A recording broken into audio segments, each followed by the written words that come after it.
we draw an imaginary line between the ankle bone and the corner of the heel, and we go halfway between the two, that's the uterus.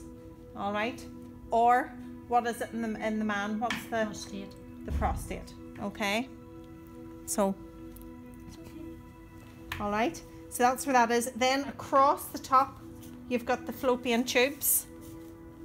All right, and then on the outside of the foot you've got the ovaries. All right, and again you're drawing an imaginary line between the heel and the ankle bone, and the ovaries are right in the very center of that line. All right, and it's the same within the male too. Then you've got the testes. All right, so it's exactly the same location. Okay, so once we are working that, then what we're going to do is we're going to start in at the uterus, and we're going to walk that whole line from the heel,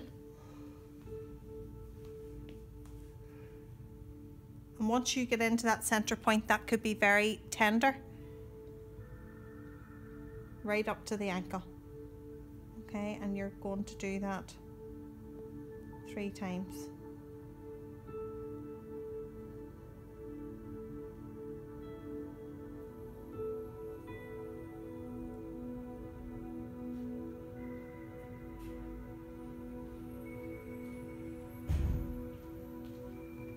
Okay.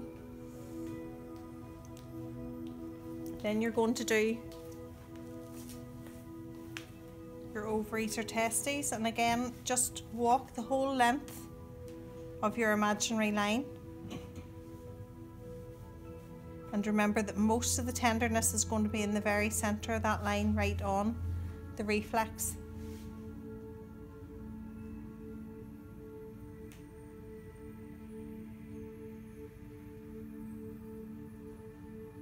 Okay, and then you're going to do the fallopian tubes.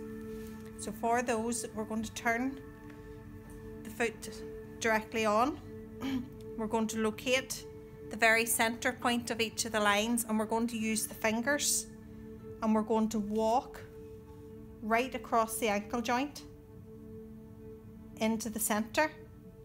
And once we get to the center, we're going to follow on through medially.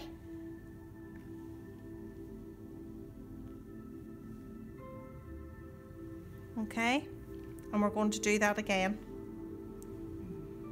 Is that tender? No? Okay, and the reason that we follow through medially is that anything that you have passing through, if you think about the eggs, they're coming from the ovaries to the uterus. Okay, so they're working in that direction, and it's the same in the male, from the testes through to the prostate. Okay, and you're going to do that 3 times. And across the ankle joint, you don't just have the fallopian tube, but we do an awful lot of work here too for the lymphatics. So anybody that has swollen ankles or any gravitational type of oedema, that's a brilliant wee move, and that helps drain an awful lot of the fluid from the ankles. Okay, and that's it. Then you go into your foot molding again, and you do a few more of your